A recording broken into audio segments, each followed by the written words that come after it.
হুম,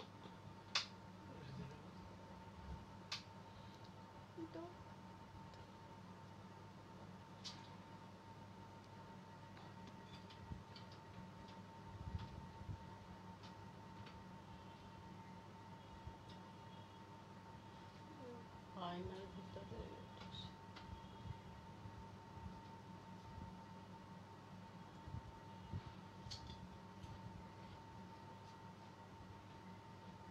good morning ছেলেমেয়েরা, তোমাদের রোলগুলো দাও, আমি নামগুলো প্রেজেন্ট করি। আর পরে যে কাজটা কঠিন হয়ে যায়, তোমাদের রোলগুলো লিখতে থাকো, আমি আগে অ্যাটেন্ডেন্স নিয়ে নিব, তারপরে ক্লাস শুরু করব। 309 এইচএসসি 309, আর হচ্ছে একাদশের হচ্ছে 157,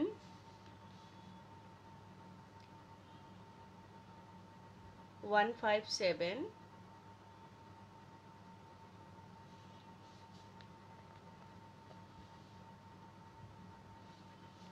212, 431।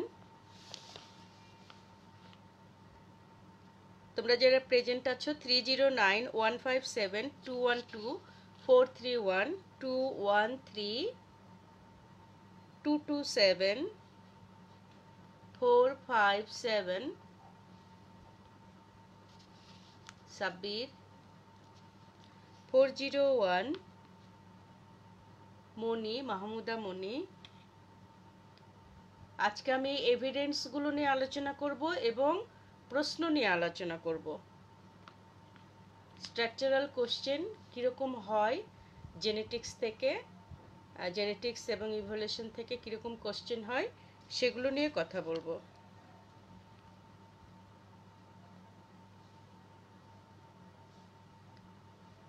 এখানে 11 জন দেখছি, কিন্তু আমি রোল কিন্তু পেলাম 10 জনের।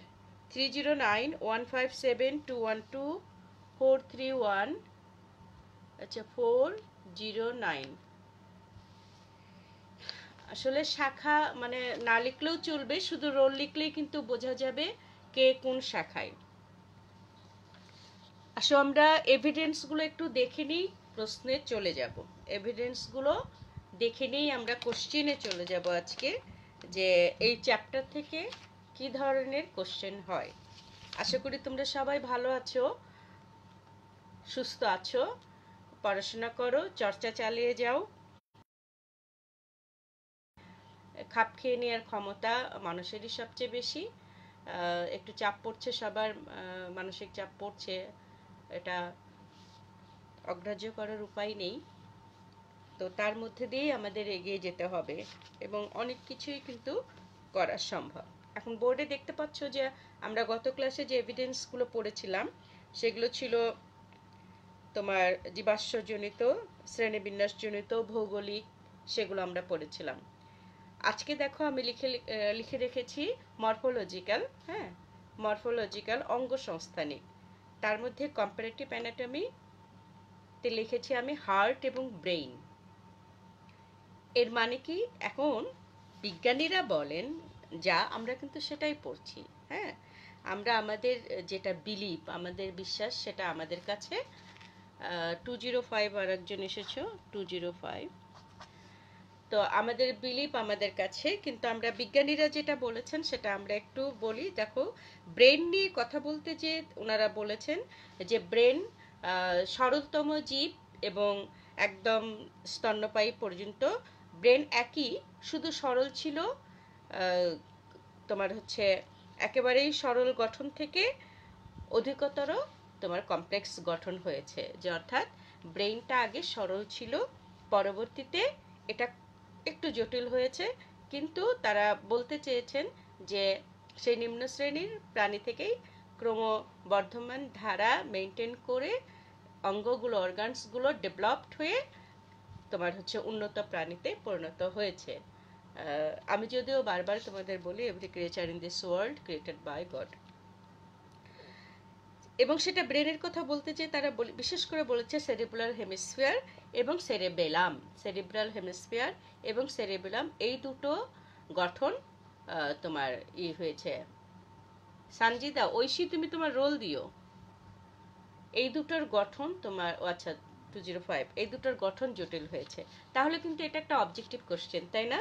এটা একটা অবজেক্টিভ কোশ্চেন যে তুলনামূলক অঙ্গসংস্থানে আমরা বিবর্তনের কোন প্রমাণটি পাই, মস্তিষ্ক নিয়ে কোনটির গঠন জটিল হয়েছে করে তোমাকে দিল সেরিব্রাল হেমিস্ফিয়ার, সেরিব্রাম এবং আর একটা দিল পন্স দিল বা অন্য একটা কিছু দিল, তারপরে বহুপদী করলো নিচের কোনটি সঠিক। তো এইভাবে আমরা কিন্তু আমাদের প্রত্যেকটা পয়েন্ট এখানে কোনো কিছুই বাদ দিব না, কারণ আমাদের পরবর্তীতে ভর্তির ব্যাপার আসবে, অনেক কিছু আসবে, তো সেই জন্য আমরা কোনো কিছুই বাদ দিব না। এটাতে একটা আন্ডারলাইন দিয়ে রাখো যে ব্রেইনের গঠনের কোন অর্গানটা তোমার জটিল হয়, কোন অর্গানটা জটিল গঠনে পরিণত হয়। হ্যাঁ, এটা একটু লিখে রাখো। সেটা আমরা জানি যে ব্রেনের সেরেব্রাম এবং সেরিব্রাল হেমিস্ফিয়ার। হার্টের কথা বললো যে হার্ট কি, যে হার্টে বললো যে এটাও আস্তে আস্তে, যেমন মাছে তোমরা জানো 2 প্রকোষ্ঠ বিশিষ্ট হৃৎপিণ্ড, তোমার অলিন্দ এবং নিলয় 2 প্রকোষ্ঠ বিশিষ্ট মাছে।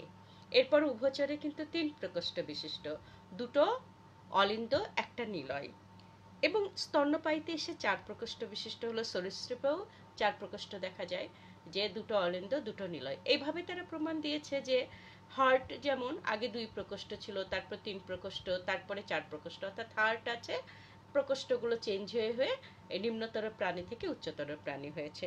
এটা তারা প্রমাণ দিয়েছে যে সবারই তোমার তুলনামূলক যে একই রকম হৃৎপিণ্ডের গঠনটা, কারো হয়তো 2টা, কারো 4টা চেম্বার, কারো 3টা চেম্বার, এই কথাটা তারা বললেন।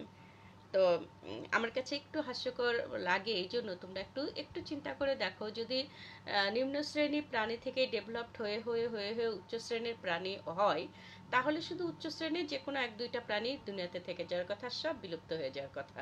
তা কিন্তু হয় নাই, 2-1টা প্রাণী তোমার বিলুপ্ত হয়েছে। তোমরা জানো সেটা, যে আমরা ফসিল পাই, ডাইনোসর নেই, ডাইনোসরের প্রমাণ পাওয়া যায় যে ছিল। তো সুতরাং সব প্রাণী সৃষ্টি হয়েছে, এবং সেই প্রাণীগুলোর আমরা বলতে পারি যে সেই প্রাণীগুলো ডেভেলপড হয়েছে। যেমন ঘোড়া আগে ছোট ছিল, পরবর্তীতে বড় হয়েছে, এটা বিবর্তনের সুন্দর একটা যুক্তি যে হ্যাঁ হতে পারে যে ওই প্রাণীটা, যেমন মানুষের আকার আকৃতি আগে কিন্তু এরকম ছিল না, পরবর্তীতে দেখো একটা নির্দিষ্ট আকার আকৃতিতে এসেছে। এখন এটাও যদি আরো 100 বছর পরে চেঞ্জ হয়, তাহলে কিন্তু সেটাও মেনে নিতে হবে। যেমন আমরা কিন্তু এখন আর বাংলাদেশের মানুষগুলো দেখো অত লম্বা হচ্ছে না, একটা তোমার হচ্ছে মাধ্যমিক পর্যায়ের, মানে একটা মিডিয়াম হাইটের হচ্ছে, তাই না? অত লম্বা কিন্তু হচ্ছে না, মিডিয়াম হাইটের আমরা লম্বা ছেলে মেয়ে ওরকম আর দেখাই যায় না প্রায়। এটা 100 বছর পরে যদি আমরা চাইনিজদের মতো শর্ট হয়ে যাই, হতে পারি, কিন্তু এটাও হতে পারে। কিন্তু এক প্রাণী থেকে আরেক প্রাণী ডেভেলপড হয়েছে, এটা ঠিক নয়, সায়েন্টিস্টরা বলছেন আর কি। এরপরে আসো তোমার হচ্ছে homologous and analogous organ. Homologous অর্গানের কথা তারা বললেন, কি বললেন, যে মানুষের হাত, বিড়ালের সামনের পা, তিমির যেটা সামনে যেটা থাকে ওই কানের পরেই দেখবা যে একটা পাখনার মতো থাকে, তাকে বলা হয় হচ্ছে ফ্লিপার। তারপরে বাদুড়ের ডানা। বললো যে এগুলো সবই অগ্রপদ, এগুলো সবই অগ্রপদ, সবেরই তোমার 5টা করে আঙ্গুল আছে, প্রত্যেকটাই অগ্রপদ, প্রত্যেকটারই 5টা করে আঙ্গুল আছে, সুতরাং একটা থেকে আরেকটা এসেছে। এটা হচ্ছে বিজ্ঞানীরা বললেন যে প্রত্যেকেরই অগ্রপদ, প্রত্যেকেরই 5টা করে আঙ্গুল আছে। কার কার তাহলে, কার কার মধ্যে তুলনা করলেন, যে মানুষের হাত, বিড়ালের পা, তিমির, ফ্লিপার, বাদুড়ের ডানা। তাহলে অবজেক্টিভের জন্য আমরা এগুলোও মনে রাখবো। তারা বললেন যে এগুলো সবই অগ্রপদ এবং সবই অগ্রপদের ভিন্ন ভিন্ন রূপ। তো যার জন্য তোমার হচ্ছে এটা বিবর্তনের একটা ধারা হিসেবে তারা প্রমাণ করতে চাইলেন। যেমন তারা বললেন যে এই সব অগ্রপদগুলো একই, এক এক রকম কাজের জন্য চেঞ্জ হয়েছে। অ্যানালোগাস যেটা, সেটা হচ্ছে সমবৃত্তীয়। সমবৃত্তি বলতে বোঝা যায় যে বলল যে গঠনগত দিক থেকে আলাদা কাজের দিক থেকে একই রকম, যে গঠন আলাদা হতে পারে কিন্তু কাজ কিন্তু একই। যেমন বললো বাদুড়ের ডানা, পতঙ্গের ডানা, পাখির ডানা। বাদুড়ের ডানাও ওড়ার কাজে ব্যবহৃত হয়, পতঙ্গের ডানাও ওড়ার কাজে ব্যবহৃত হয়, পাখির ডানাও ওড়ার কাজে ব্যবহৃত হয়, কিন্তু এগুলো যদি গঠনে যাও, গঠন দেখবে আলাদা আলাদা। সুতরাং এটাকে বলা হয় সমবৃত্তি অঙ্গ। সেটাতেও তারা বলছে এটাতেও যে জাতিগত কোনো সম্পর্ক নেই, তবু দেখা যাচ্ছে যেটা বলতে চাচ্ছে যে একটার বিবর্তন হয়ে আরেকটা হয়েছে, আরেকটার বিবর্তন হয়ে, কারণ একই কাজে ব্যবহৃত হচ্ছে। এরপরে আসো ভেস্টিবল অর্গানস। ভেস্টিবল অর্গানস হচ্ছে নিষ্ক্রিয় অর্গান। নিষ্ক্রিয় অর্গান কি? দেখা গেছে হ্যাঁ এটা কিন্তু আছে, এটা যেমন আমাদের মধ্যেই আছে, যে আমাদের পূর্বপুরুষে অনেক অর্গান ছিল, প্রচলিত ধারায় যেসব অর্গান ছিল সুগঠিত ছিল, কিন্তু পরবর্তী বংশধরে সেগুলোর আর তেমন কোনো কাজ না থাকায় আস্তে আস্তে নিষ্ক্রিয় অর্গান হয়ে গেছে। যেমন গায়ের লোম, দেখো আমাদের গায়ের লোম বলছে যে আগে অনেক বড় বড় লোম ছিল, এখন কমে গেছে লোম। তারপরে দাঁতের কয়েকটা বিভিন্ন ধরনের দাঁত, আক্কেল দাঁত, আক্কেল দাঁতের আমরা কিন্তু কারো কারো ওঠে, কারো কারো ওঠাটা আমরা টের পাই না। তো আক্কেল দাঁতের কথা বলা হয়েছে যে আগে এটা ছিল কার্যকরী, এখন আর নেই, নিষ্ক্রিয়। আমাদের অ্যাপেন্ডিক্স, বৃহদন্তের সঙ্গে অ্যাপেন্ডিক্স ছোট্ট একটা অর্গান থাকে, যেটার অ্যাপেন্ডিসাইটিক্স আমরা অপারেশন করি, অনেক সময় বলা হয় অপারেশনটা হচ্ছে অ্যাপেন্ডিসাইটিক্স, তো অ্যাপেন্ডিসেক্টমি বলা হয়। তো এই জিনিসগুলো যখন ওটা ডিজিজ হয় তখন আমরা ওটা হঠাৎ করে যদি কোনো খাদ্যকণা ওর মধ্যে ঢুকে যায় তাহলে সিভিয়ার পেইন হয়, এবং এই সিভিয়ার পেইনের কারণে তখন সেটা তাড়াতাড়ি করে অপারেশন করে আমরা কেটে ফেলে দিই, অ্যাপেন্ডিক্স থাকে। তারপর আমাদের লেজ, বলা হচ্ছে যে লেজ ছিল আগে, আগে একটুখানি লেজ ছিল, এখন থাকলে ভালোই হতো না, তোমরা পকেটে করে নিয়ে ঘুরতা লেজ, এরকম করে সবগুলা লেজ এখনো আছে তোমাদের, শুধু দৃশ্যমান না, অদৃশ্যমান সবগুলো তো বানর, সুযোগ পেলেই গাছে ঝোলাঝুলি করো, তাই না? হ্যাঁ, দুষ্টামি করো। যাই হোক, সেই লেজ ছিল, এখন সেগুলো ফিক্সড হয়ে দেখো আমাদের মেরুদণ্ডের শেষে কক্সিস বলা হয়। তোমরা তো ল্যাবে ঢুকেছো, ল্যাবে কঙ্কাল রাখা আছে, আমি আসার পরে কলেজে জয়েন করার পরে একটা কঙ্কাল কিনেছিলাম, সেটাই আছে এখনো। ওটাতে পিছনে দেখবা লেজের জায়গাটায় মেরুদণ্ড যে 33টা, ওটা লাস্টে 4টা ফিক্সড হয়ে গেছে, এটাকে কক্সিস বলা হয়। এটা থেকে বলছে যে এটা লেজের চিহ্ন, আগে আমাদের লেজ ছিল, এখন লেজ নাই। আর আমি বলি এখনো আমার স্টুডেন্টদের লেজ আছে অদৃশ্যমান, সুযোগ পেলে তারা একটু বাদরামি করে, একটু একটু বাদরামি করা যায়, সমস্যা নেই। তারপরে কানের পেশি, দেখো অনেক প্রাণী কান কিন্তু নড়াতে পারে, আমরা নড়াতে পারি না, কিন্তু কোনো কোনো মানুষ কিন্তু চেষ্টা করে দেখবা কান নড়াচ্ছে। আগে কানের পেশিটা নড়াচ্ছিল, এখন কিন্তু কানের পেশি আমরা নড়াতে পারি না। এই হচ্ছে তারা বললো যে কিছু নিষ্ক্রিয় অর্গান যেটা আগে সক্রিয় ছিল এখন নেই, এটাও বিবর্তনের মাধ্যমে নিষ্ক্রিয় অর্গানে কোনো কোনো অর্গান ডেভেলপড হয়ে উন্নত হয়েছে বিজ্ঞানীরা বলছেন, আর কোনো কোনো অর্গান কাজ না করে নিষ্ক্রিয় হয়ে গেছে। এখন আসলে কি তাই? যদি কোনো অর্গান কাজ না করে তাহলে নিষ্ক্রিয়। তুমি যদি একটা হাত আমি যদি 1 বছর আটকে রাখি, তারপরে সেই হাত কিন্তু নিষ্ক্রিয় হয়ে যাবে না। কেন যাবে না? যে তুমি যদি সেই হাতের আবার হ্যাঁ একটু কমজোরি হয়ে যাবে, কিন্তু সেই হাতের আবার প্র্যাকটিস করাও, তোমার সেটা কিন্তু আবার কার্যক্ষম হয়ে উঠবে।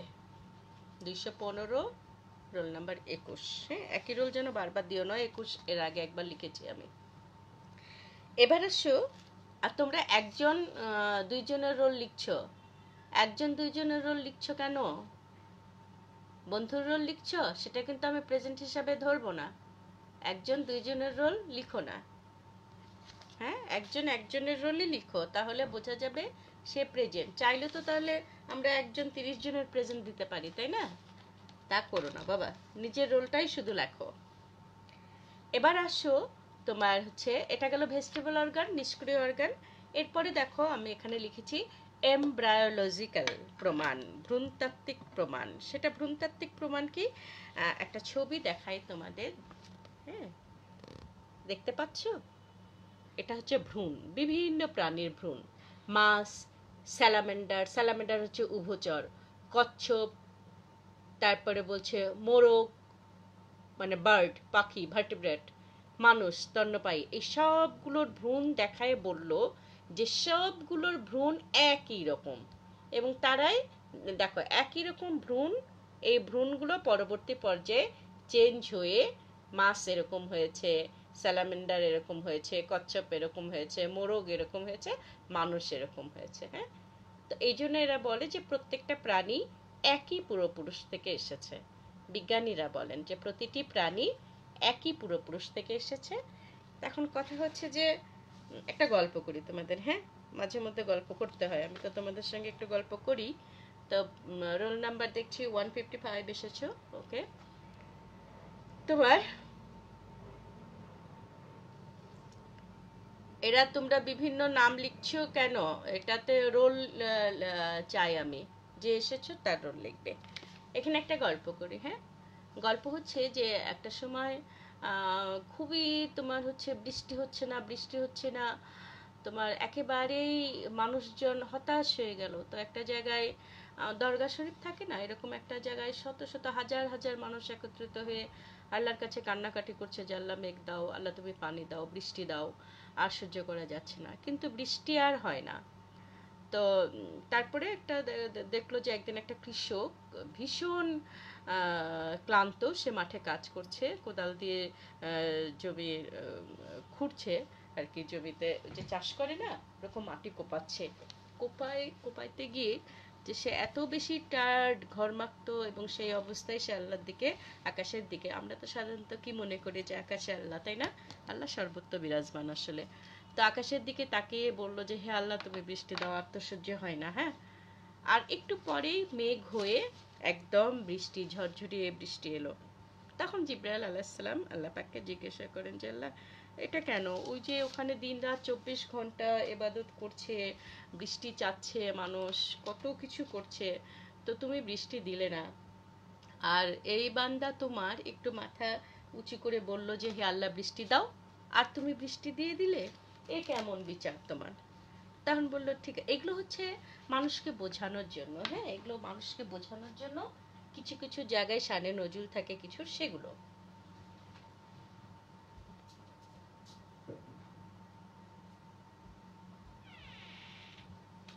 তো মানুষের মানবিকতা বোঝানোর জন্য, গডের প্রতি ফেইথ বোঝানোর জন্য। হ্যাঁ, তো জিব্রাইল আলাইহিস সালামকে বললেন, গড বললেন যে ঠিক আছে তুমি যাও, যে ওই দরগায় যে একটা প্রশ্ন করো, একই প্রশ্ন ওই দরগায় যিনি এই এবাদতে সবাইকে মশগুল করে রেখেছেন সেই মৌলানাকা করবে, আবার ওই প্রশ্নটাই এই মাঠের কৃষককে করবে। তো প্রথমে তো দরগায় গেল একজন বৃদ্ধ ফকিরের বেশ নিয়ে, কিছুতেই ঢুকতে দেয় না, কিছুতেই ঢুকতে দেয় না। অনেক বলা করার পরে ঢুকতে দিল, দেওয়ার পরে ওই হুজুরকে জিজ্ঞাসা করলো, হুজুর আমি একটা কোশ্চেন আছে। বলে কি কোশ্চেন বলো?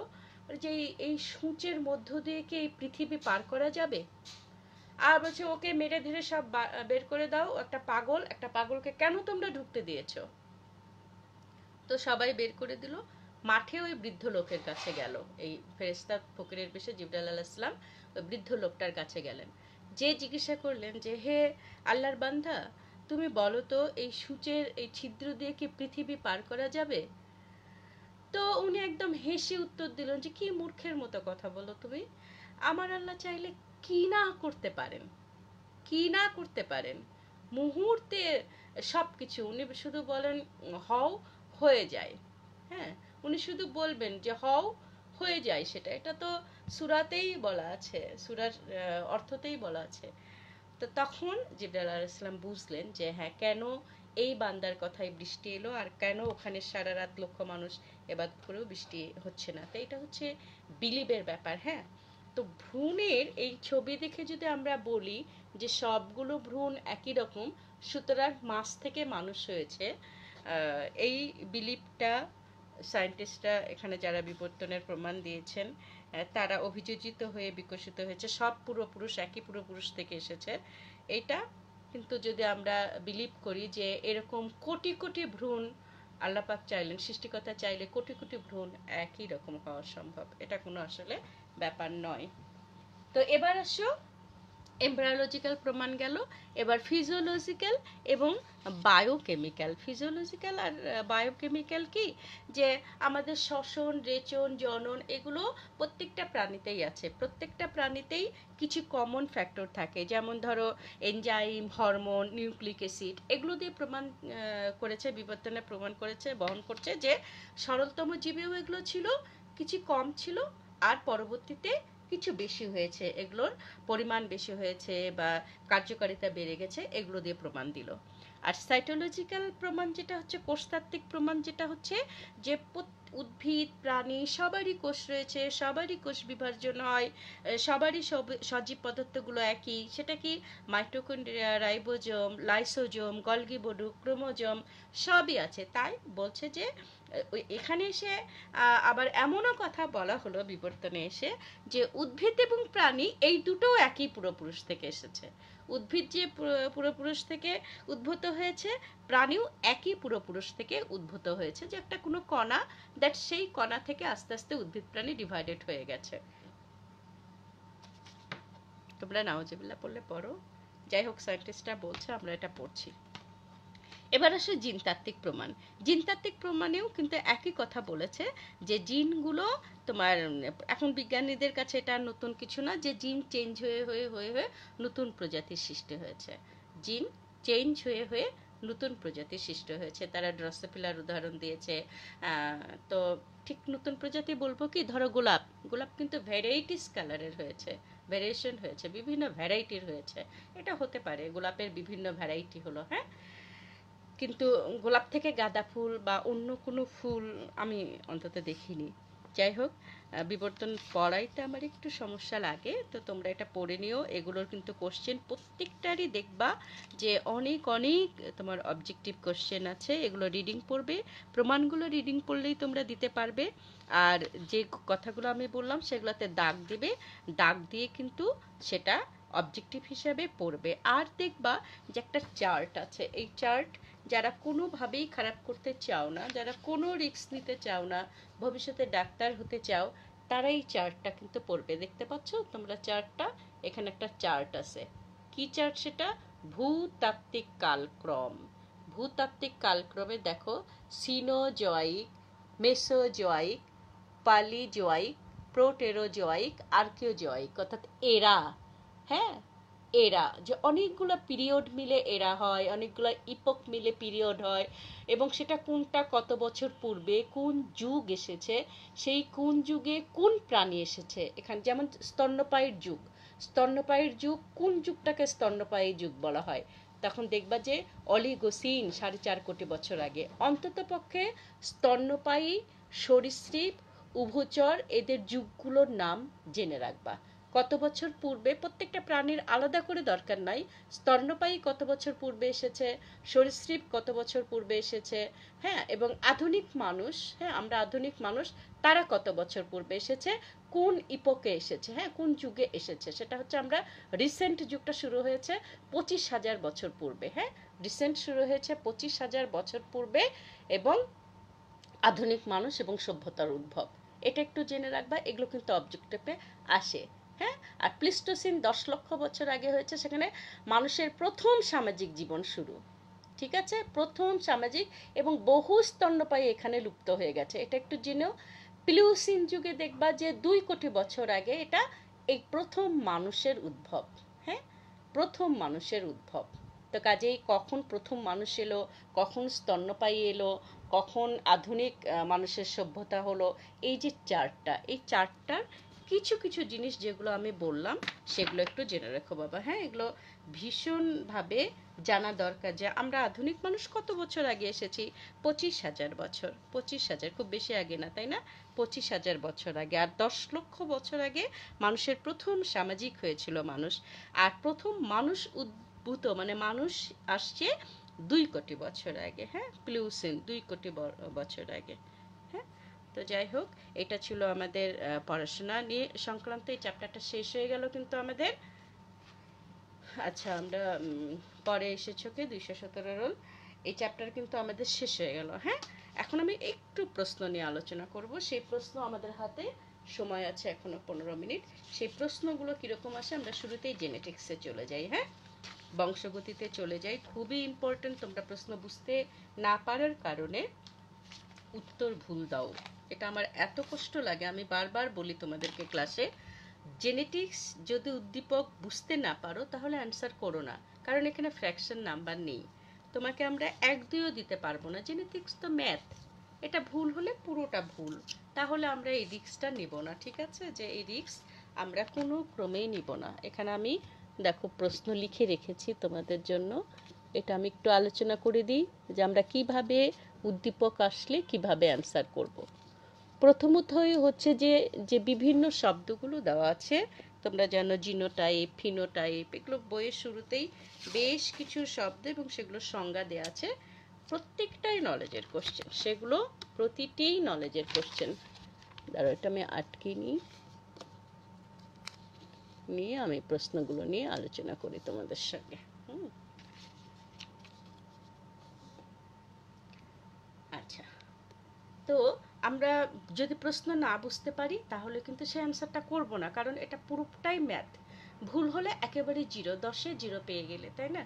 তো এই জন্য আমরা খুব ভালোভাবে প্রশ্নটা বোঝার চেষ্টা করব। দেখো, আমরা যেটা বললাম যে বইয়ের যত তোমার দেখবা যে বোল্ড করে দেওয়া ওয়ার্ডগুলো আছে, অ্যালিলি কি, জিনোটাইপ কি, টেস্ট ক্রস কি, ব্যাক ক্রস কি, এগুলো সব কিন্তু নলেজের কোশ্চেন। পরিপূরক জিন কি, অসম্পূর্ণ ডমিনেন্স বলতে কি বোঝে যদি দেয় তাহলে আবার 2-এর আন্ডারস্ট্যান্ডিং, লিথাল জিন কি, লিথাল জিন কি ব্যাখ্যা করো, তাহলে কিন্তু আবার আন্ডারস্ট্যান্ডিং। এটা আবার তোমার অ্যাপ্লাইডের আসবে না, এত ছোট আবার অ্যাপ্লাইডে আসে না। তারপরে বর্ণান্ধতা বলতে কি বুঝো, তারপরে মাস্কুলার ডিস্ট্রফি কি, এই যে বিভিন্ন ওয়ার্ডগুলো আছে এগুলোর সংজ্ঞা কিন্তু মাস্ট তোমাকে জানতেই হবে। ক্লাসের শেষ এখন, এখন তোমরা আসতেছো 161 রোল। আচ্ছা, আর বড় কোশ্চেন স্ট্রাকচারাল কোশ্চেন কি আসবে, তাহলে আবার ওইদিকে ইভলিউশন থেকে আমরা পড়বো যে ডারউইনিজম কি, ডারউইনিজমের যে 6টা তথ্য সেই 6টা তথ্য, তারপরে ল্যামার্কিজম কি, তার যে 3টা তথ্য সেটা পড়বে, সেটা জেনে রাখবে। নব্য ডারউইনিজম কি, তারপরে বিবর্তন কাকে বলে, বিবর্তন সপক্ষে যে যুক্তিগুলো আছে সেগুলো কি কি, প্রত্যেকটা হেডলাইন, 9টা হেডলাইন আছে, 9টা হেডলাইনই শিখবে। জানার তো কিছু শেষ নেই, তাই না? দেখো, মানুষ চাইলে কি না পারে, এই যে সময় ছিল এই সময়ে কিন্তু তোমরা পড়তে পড়তে পড়তে পড়তে একটা বইয়ের যা কিছু আছে সে সংক্রান্ত নেটে পড়তে পারতে, বিভিন্ন 5টা মাস তোমরা কিন্তু বাসায় কত পড়া যায়। তোমরা জানো আমি শখের বসে আঁকাকি করি, তোমাদেরকে ক্লাসে দেখিয়েছি। আমি কিন্তু শখের বসে লেখালেখি করি, শখের বসে লিখতে যে আমি কিন্তু বইও বের করে ফেললাম, তাই না? আবার এই 5 মাসে যেটা করেছি আমি প্রায় প্রতিদিন, মানে 2-1 দিন বাদ গেছে মনে হয়, একটু একটু করে ছবি এঁকেছি। হ্যাঁ, তো একটা বোর্ড ছিল তোমার শাম্মাপুর, বিশাল বড় একটা বোর্ড। সেই বোর্ডটা তোমার শাম্মাপুর পড়াশোনা শেষ, এখন বোর্ডটাকে ফেলে দিব, দীর্ঘদিন 1 বছর ওটা বাইরে পড়েছিল, বৃষ্টিতে ভিজেছে। আমি সেই বোর্ডটা এনে এখানে একটু দেখানোর সুযোগ আছে জন্য দেখাচ্ছি, যে এই বোর্ডটা এনে দেখো, এই দেখো বেডরুমে আমি টাঙ্গিয়ে রেখেছি, এই ছবিটা আমি এঁকে ফেলছি। হ্যাঁ, অনেক বড় কিন্তু, 4 ফিট বাই 4 ফিট। তো 4 ফিট বাই 4 ফিট একটা ছবি সাহস করে আঁকানো, এটা কিন্তু অনেক বড় ব্যাপার। আমি কিন্তু ছবি আঁকতে কারো কাছে শিখি নাই, আমি শুধুমাত্র এই লকডাউনে ছবি এঁকে, এমনকি আমার ছবি কিন্তু ঢাকা বিশ্ববিদ্যালয়ের চারুকলা টিচার, তারাও দেখে বলছে তুমি পারছো, হচ্ছে। আমার বন্ধুরা, আমার ছোট ভাইরা বলছে আপু হচ্ছে। এবং অনেক এখনকার যুগের বেশ নামকরা কয়েকজন আর্টিস্টও কিন্তু আমার ছবিতে কমেন্ট করে যে দারুণ হচ্ছে, আপনি এগিয়ে যান। তো এই যে দেখো সময়টাকে কাজে লাগিয়েছি, তোমরা এরকম সময়কে কাজে লাগিয়ে পড়াশোনা করলে অনেক কিছু অর্জন করতে পারবে। এখন জেনেটিক্সের প্রশ্ন, স্ট্রাকচারাল কোশ্চেন কি হতে পারে, আমি আজকে এখানে 5-6টা কোশ্চেন লিখে রেখেছি তোমাদের জন্য, এটা আমি পড়ে বুঝিয়ে দিই। দেখো, যদি এরকম থাকে, বিপরীত বৈশিষ্ট্যের সংকরায়নের ফলে প্রকট বৈশিষ্ট্য প্রকাশ না পেয়ে মাঝামাঝি বৈশিষ্ট্য প্রকাশ পেল। মনে আছে তোমাদের, আমি তোমাদের অসম্পূর্ণ ডমিনেন্স পড়িয়েছিলাম, অসম্পূর্ণ ডমিনেন্স পড়েছিলাম, সাদা লাল লাল ফুলের সংকরায়নের ফলে গোলাপি পেয়েছিলাম। যাতে সাদাও হলো না, লালও হলো না, গোলাপি হলো। তাহলে কিন্তু এটা 2:1, 3:1 পরিবর্তে মেন্ডেলের ফার্স্ট ল 3:1, তাই না? এই 3:1 পরিবর্তে এটা কি হবে? 2:1 হবে। তাহলে কোন 2:1 এটা, সেটা আমাদের মাথায় রাখতে হবে। 2:1 কিন্তু দুইটা আছে, একটা হচ্ছে অসম্পূর্ণ প্রকটতা, একটা হচ্ছে সমপ্রকটতা। এটা অসম্পূর্ণ বললো যে প্রকট বৈশিষ্ট্য প্রকাশ না পেয়ে মাঝামাঝি বৈশিষ্ট্য প্রকাশ করে। যখনই মাঝামাঝি বৈশিষ্ট্যের কথা বলবে উদ্দীপকে বা অন্য একটা বৈশিষ্ট্য প্রকাশ পাবে এরকম যদি বলে, তাহলে আমরা বুঝে নিব যে এটা হচ্ছে যে বৈশিষ্ট্যই দিক ধরো লম্বা খাটো বৈশিষ্ট্য নিয়ে তুমি কাজ করতে পারো, হলো হচ্ছে মিডিয়াম হাইটের। রং নিয়ে করতে পারো যে সাদা কালো, হলো গোলাপি। এরকম যা কিছু নিয়েই করো না কেন অন্য একটা বৈশিষ্ট্য পেলে সেটা হচ্ছে 2:1। এখান থেকেই উদ্দীপক এটা দিয়ে কিন্তু আমি ফার্স্ট লও চাইতে পারি। কিভাবে চাইতে পারে? যে উদ্দীপকের এটাতে যে অনুপাত পাবে সেই অনুপাত মেন্ডেলের কোন সূত্রকে প্রকাশ করে বিশ্লেষণ করো।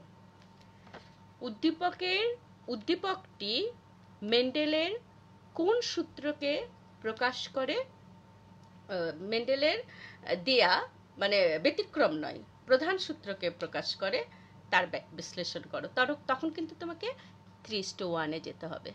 তখন তোমাকে দিতে হবে যে আমরা দেখেছি যে বিপরীত বৈশিষ্ট্যের মধ্যে ক্রস করলে প্রথম বংশধরে কেবল প্রকট বৈশিষ্ট্যগুলো প্রকাশ পায়, তারপরে আমরা দ্বিতীয় বংশধরে 3:1 পেলাম, অর্থাৎ মেন্ডেলের ফার্স্ট ল তুমি তখন দিলে। তাহলে দেখো এই একটা উদ্দীপক দিয়ে কিন্তু তোমাকে মেন্ডেলের ফার্স্ট ল চাওয়া যেতে পারে, অসম্পূর্ণ প্রকটতা চাওয়া যেতে পারে। তাহলে আমাকে এখানে ভালোভাবে উদ্দীপকে কি বলেছে সেটা বারবার পড়ে মাথায় নিতে হবে। তোমরা অল্প পড়েই অ্যান্সার করতে নিয়ে কিন্তু সেটা ভুল করে ফেলো। এই কাজটা করবে না। আমি প্রায় যতজন, অন্তত আমার কলেজে এত বলার পরেও 60 থেকে 70% ছেলেমেয়েরা জেনেটিক্সের অ্যান্সার করতে যেয়ে ভুল করে। কিন্তু এটা তখন খুবই কষ্ট লাগে যে যদি আমার নলেজই না থাকে তাহলে সেটা পরে যেটাই ধরো তুমি সেটা যত সঠিকই লিখো না কেন 0 দিতে কিন্তু আমরা বাধ্য হই।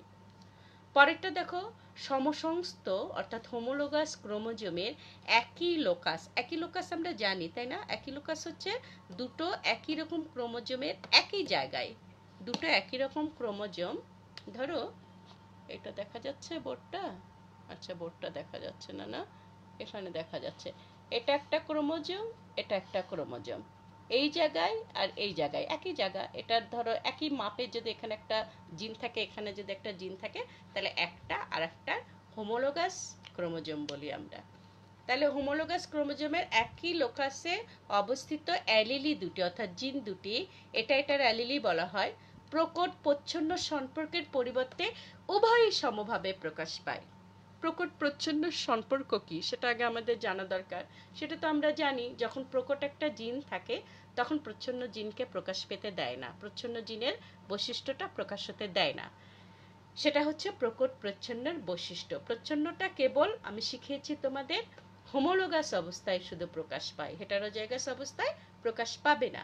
যদি দুটো প্রচ্ছন্ন জিন, রেসেসিভ জিন এক জায়গায় হতে পারে তবে তার বৈশিষ্ট্য প্রকাশ পাবে, যেমন মায়েদের বৈশিষ্ট্য।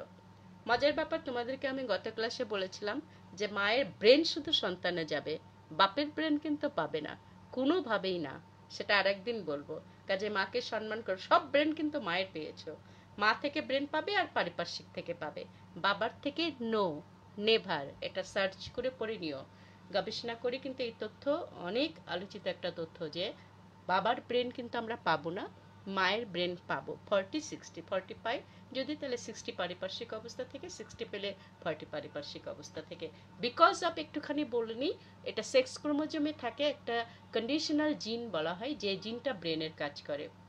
এই কন্ডিশনাল জিন মায়ের যে দুটো সেক্স ক্রোমোজোম থাকে এই জন্য আমরা এটা পেয়ে থাকি, আর বাবার থাকে একটা সেক্স ক্রোমোজোম যেটাতে এই কন্ডিশনাল জিনটা থাকলেও সেটা পরবর্তীতে ইনঅ্যাক্টিভ হয়ে যায়, এটা কাজ করে না। তো এই কথাটা মনে রাখবা যে আমরা কিন্তু মায়ের কাছ থেকে ব্রেনটা পাই। মাকে সম্মান করে, এই জন্য কিন্তু বলা হয়েছে আমাকে একটা শিক্ষিত মা দাও, আমি একটা শিক্ষিত জাতি উপহার দিব। তো এখানে যখন এই প্রকট প্রচ্ছন্ন সম্পর্কের পরিবর্তে উভয়ই সমভাবে প্রকাশ হতে চায়, আমি তোমাদেরকে অস্ট্রেলিয়ান গরুর কথা বলেছিলাম। অস্ট্রেলিয়ান গরুর চামড়া দেখেছো তোমরা? অস্ট্রেলিয়ান গরুতে কি সাদা কালো ছোপ ছোপ, তাই না? একটা সলিড কালার না, দুটো কালারের মিক্সড দেখতে পাই। দ্যাট ইজ তোমার হচ্ছে সমপ্রকটতা। এটা অসম্পূর্ণ প্রকটতা, ওটা সমপ্রকটতা। দুটো বৈশিষ্ট্যই প্রকাশ হতে চাইবে। ওই যে একই লোকাসে যে দুটো অ্যালিলি, দুজনের বৈশিষ্ট্যই তারা প্রকাশ করতে আমরা শিখেছি। সেটা গরুর গায়ের চামড়া, অস্ট্রেলিয়ান গরু দেখবা সাদা কালো ছোপ ছোপ হয়, সেটা দিয়ে আমরা এটার ব্যাখ্যা পড়েছিলাম। এখান থেকেও কিন্তু এটাও 2:1, এখান থেকেও কিন্তু আমি 3:1 একইভাবে চাইতে পারি। প্রথমটার যেরকম বললাম, এখানেও কিন্তু একইভাবে যে মেন্ডেলের যে সূত্রকে এটা ফলো করে তার প্রমাণ দাও তুমি এখান থেকে। তাহলে গ এবং ঘ প্রশ্ন হয়ে গেল। আচ্ছা, এরপরে আসো, তারপরে 3 নম্বরে যেটা আমি লিখেছি, হোমোজাইগাস অবস্থায় উপস্থিত জিনের প্রভাবে জীবের মৃত্যু ঘটে। তাহলে কি সাথে সাথে আমার ব্রেনে ঢুকবে তোমার হচ্ছে লিথাল জিন। এখন এইটা কিন্তু এইভাবে নাও দিতে পারে। তাহলে কিভাবে দেবে? এভাবে দেবে যে তুমি একজনের দম্পতির কথা বলতে পারো, যে ধরো মিসেস জামান দম্পতির পরপর বাচ্চাগুলো মারা যায়। একটার পর একটা বাচ্চা হয়ে দেখা গেল যে বাচ্চাগুলো মারা যাচ্ছে, এবং তৃতীয় বাচ্চা বা চতুর্থ বাচ্চা যায় দেখা গেল বেঁচে গেল। এই একটা উদ্দীপক দিল। তখন কিন্তু তোমার লিথাল জিনে যেতে হবে, কারণ আমরা জানি লিথাল জিনে 25% গর্ভেই মারা যাবে, 25% বার্থ হওয়ার পরে মারা যাবে। তারপরে বেঁচে থাকলেও দেখা যাবে তারা অ্যানিমিয়াতে ভুগবে, অর্থাৎ তাদের রক্ত স্বল্পতা হবে। ততদিনে অ্যান্টিবডি তৈরি হবে মায়ের শরীরে, অ্যান্টিফ্যাক্টর তৈরি হবে, তারপরে সে বাচ্চাটা বেঁচে গেলে বেঁচে যেতে পারে, তৃতীয় বা চতুর্থ বাচ্চা। তাহলে আমরা কিন্তু এই লিথাল জিনটা এখানে দিব, যে যখনই দেখবো যে ভিন্ন ভিন্ন লোকাসে অবস্থিত দুটো প্রকার মানে হোমোজাইগাস জিনের প্রভাবে জীবের মৃত্যু ঘটে গেল। আচ্ছা, এটা গেল লিথাল জিন। এরপরে উদ্দীপক দেখো, উদ্দীপকের কি ছিল? ভিন্ন ভিন্ন লোকাসে অবস্থিত দুটি প্রকট জিনের উপস্থিতিতে একটি চারিত্রিক বৈশিষ্ট্য প্রকাশ পায়, একটি চারিত্রিক বৈশিষ্ট্য প্রকাশ পায়। এটা কিন্তু খুবই মারাত্মকভাবে মাথায় রাখবা। কেন রাখবা? 9:7 এর কিন্তু দুইটা উদাহরণ, 9:7 এর দুটো উদাহরণ। কি সেটা 9:7 এর দুটো উদাহরণ? একটা হচ্ছে তোমার মটর ফুল, দুটো সাদা ফুল করে আমরা বেগুনি ফুল পেলাম, এটাও 9:7, আর এটাও 9:7। এটা বললো ভিন্ন লোকাস দুটো প্রকট জিন। আমরা জানি একটা প্রকট জিন, দুটো প্রকট জিন দুই রকমের, এখানে দুই রকমের, ধরো এ আর বি, দুটো এ দুটো বি, একজোড়া জিন একটা বৈশিষ্ট্য প্রকাশ করে। তাহলে দুটো এ মিলে রঙের বৈশিষ্ট্য প্রকাশ করার কথা ছিল, কিন্তু এখানে আমরা দেখব দুইটা এ এবং দুইটা বি একসাথে কাজ করে শুধু রং নিয়ন্ত্রণ করছে। তাহলে এটা তোমার ব্যতিক্রম না, যে এটা মেন্ডেলের দ্বিতীয় সূত্রকে ফলো করবে। তোমার 9:7 মানে ওই 16টা, 9:3:3:1 হচ্ছে মেন্ডেলের দ্বিতীয় সূত্র। এটা 9:7 ওই 16টা, কিন্তু দ্বিতীয় সূত্রের ব্যতিক্রম। 9:7 দুইটা আছে, একটা হচ্ছে তোমার পরিপূরক আর একটা হচ্ছে ডুপ্লিকেট রিসেসিভ, মানে দ্বৈত প্রচ্ছন্ন। পরিপূরক কোনটা? যে দুটো জিন মিলে একটা রং প্রকাশ করছে, দুটো প্রকট জিন, একটা এ একটা বি, তাদের দুইজন যদি উপস্থিত থাকে তবে প্রকাশে বাধা দেয়। একটা চারিত্রিক বৈশিষ্ট্য দেখা যাবে যে দুইজন থাকলে ওরা এ আর বি একসাথে যদি থাকে, একটা এ একটা বি যদি থাকে, তাহলে আর সাদা হতে দেয় না, ওটা রঙিন হয়ে যায়। এটা বইয়ে উদাহরণ দেয়া আছে, দেখবা। তখন তোমরা মটর ফুলের উদাহরণটা দিবা যদি পরিপূরক জিন, দুটো প্রকট জিনের উপস্থিতিতে একটি চারিত্রিক বৈশিষ্ট্য প্রকাশ পায়। আর মুক ও বধির কখন দিব আমরা? আমি কিন্তু তোমাদের বারবার এটা ক্লাসে বুঝিয়ে দিয়েছি, বারবার, যে ভুল করবে না। দুটোই 9:7, কিন্তু একটা পরিপূরক জিনের 9:7, একটা ডুপ্লিকেট রেসেসিভের 9:7। পরিপূরক হচ্ছে দুটো প্রকট জিন মিলে একটা বৈশিষ্ট্য প্রকাশ করছে, দুটো প্রকট জিন মিলে একটা বৈশিষ্ট্য প্রকাশ করছে, মাইন্ড ইট। আর এখানে যে ভিন্ন ভিন্ন লোকাসে অবস্থিত দুটি প্রচ্ছন্ন অ্যালিলি যখন পরস্পরের প্রকট অ্যালিলিকে বাধা দিচ্ছে, দুটো প্রচ্ছন্ন অ্যালিলি, ওই যে আমি বলেছিলাম দুটো ছোট ডি অথবা দুটো ছোট ই যদি একসাথে থাকে, তাহলে ওদের যে শোনা বা বলার ক্ষমতাটাকে বাধা দেয়, যে তুমি শুনতে পারবে না আর যেহেতু শুনতে পারবে না পৃথিবীর কোনো শব্দ, সেহেতু তুমি বলতে পারবে না, সেটাও কিন্তু 9:7। এটা মাথায় ভালো করে, যারা পরীক্ষার্থী এখানে আছো বা আমি দেখেছি আমার ভিডিওগুলো পরবর্তীতে তোমরা প্রায় 250-300 জন দেখো, তখন কিন্তু এই জিনিসগুলো দারুণভাবে মাথায় সেট করে নেবে যে 9:7 দুইটা, সেটা হচ্ছে একটা দুটো প্রকট জিন একসঙ্গে কাজ করে একটা বৈশিষ্ট্য প্রকাশ করে। রঙের ক্ষেত্রে সন্ধ্যামালতী ফুলের ক্ষেত্রে, মটর ফুলের ক্ষেত্রে তোমরা দেখবা। আর ভিন্ন ভিন্ন লোকাসে অবস্থিত দুটি প্রচ্ছন্ন জিন তারই প্রকট জিনকে যখন বাধা দেবে, দুটো ডি যখন বড় ডি এর কার্যকারিতাকে বাধা দেবে, দুটো ছোট ই দুটো বড় ই এর কার্যকারিতাকে বাধা দেবে, একসঙ্গে উপস্থিত হয়ে ওরা প্রকট জিনকে বাধা দেয়, যার জন্য ব্যক্তি শুনতে পারে না। আর শুনতে পারে না জন্য সে কখনোই কথা বলতে পারে না। তো এটা হচ্ছে দুটোই হচ্ছে 9:7। এটার উপরেই ভিত্তি করে কিন্তু আবার সেকেন্ড ল চাওয়া যেতে পারে, তাই না? উদ্দীপক এটা দিল, দিয়ে বললো যে এর কারণটা কি। বা এটা এমনও দিতে পারে যে তুমি তোমার বন্ধুর বাড়িতে গেলা, বন্ধুর বাড়িতে যেয়ে দেখলা যে তার বন্ধু কথা বলতে পারে অথচ বোনটা কথা বলতে পারে না, আবার বাবা মা কথা বলতে পারে, এর কারণ কি? এর কারণ ব্যাখ্যায় কিন্তু তুমি এই 9:7 দিবা মুকবধিরের। আবার তুমি তোমার বাগানে গাছ লাগিয়েছো, দুটো সাদা মটরশুঁটি গাছ লাগিয়েছো, এবং দেখলা যে পরবর্তীকালে সেখানে ফুলগুলো তোমার রঙিন হচ্ছে, বেগুনি কালার হচ্ছে, তখন কিন্তু সেটাও 9:7 এটা দিবা। অথবা এই ধরনের উদ্দীপক দিয়েও কিন্তু দিতে পারে, এখন যে উদাহরণ দিলাম সেটা দিয়েও দিতে পারে, এটা জিন তুলে ধরেও কিন্তু ওটা চাইতে পারে, এবং এটা থেকে মেন্ডেলের সেকেন্ড ল চাইতে পারে যে এটা কোন সূত্রের ব্যতিক্রম, প্রমাণ সহ ব্যাখ্যা করো। তখন তোমাকে মেন্ডেলের সেকেন্ড ল তুলে ধরতে হবে। এই গেল কোশ্চেন নিয়ে আলোচনা।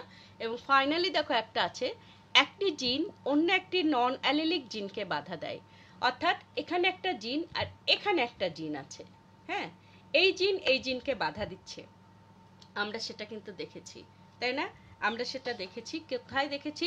লেগ হর্ন এবং ওয়াইনডট প্রজাতির মোরগ মুরগির মধ্যে ক্রস করে আমরা দেখেছিলাম। এদের রঙিন পালকের জন্য দায়ী একটা জিন ছিল, কালার থেকে আমরা সি নিয়েছিলাম, সেই জিনকে বাধা দিল ইনহিবিটরি জিন নামে আমরা সূচিত করলাম, আই দিলাম, যে এখানে একটা জিন এখানে একটা জিন, এই জিনকে বাধা দিল যে না, তোমার রং প্রকাশ হতে দিব না, এবং সে একটা থাকলেই আর প্রকাশ হতে দেয় না, কারণ এটাও প্রকট এটাও প্রকট। তখন সেটা হচ্ছে 13:3। এই দুটো বিষয় খুবই ভালো করে মাথার মধ্যে সেট করবা। যারা পরীক্ষার্থী এই ভিডিওটা পরে শুনবা, বা যারা ফার্স্ট ইয়ারের পরে শুনবা, তারা কিন্তু জেনেটিক্স চ্যাপ্টারটা বের করে এই তথ্যগুলো তোমরা দেখবা, বইয়ে দেখে প্রমাণসহ ব্যাখ্যাগুলো নিজেরা করে রাখবে। এবং জেনেটিক্স তখনই অ্যান্সার করবে যখন তুমি উদ্দীপক বুঝতে পারবে যে এটা 9:7 এর কোনটা চেয়েছে, এটা কি 9:7 না 13:3, এটা কি 3:1 না 2:1, 2:1 এর কোনটা চেয়েছে, অসম্পূর্ণ প্রকটতা না সমপ্রকটতা। এইটাই হচ্ছে মেন কোশ্চেন, এর বাইরে কিন্তু কোশ্চেন নাই। আর সেকেন্ড ল ফার্স্ট ল তো নর্মালি দিয়ে তো চাইতে পারে, তার তথ্য দিয়েই চাইতে পারে। তো যাই হোক, সবাই ভালো থেকো, সুস্থ থেকো। করোনার বুলেটিন প্রচার হচ্ছে না, কিন্তু নিজেদের দেখছি করোনা কিন্তু যায়নি, এখনো যায়নি, এবং যাবে না, থেকেই যাবে। আমরা হয়তো ভ্যাকসিন আবিষ্কার করে ফেলবো। তো সাবধানে থেকো, বাসার গুরুজনদেরকে সুস্থ রাখার চেষ্টা করো, নিজেরা ভালো থেকো। শরবত খেও, লেবু শরবত খেও, চা খেও, রটি খেও, এগুলো নিজেকে জাস্ট সুস্থ রাখার জন্য, করোনা বিরোধী না, সবসময়ের জন্যই প্রয়োজন এগুলো। ভালো থেকো, দেখা হবে খুব শীঘ্রই, যেন আমাদের দেখা হয় সেই দোয়াটা করি। আল্লাহ হাফিজ।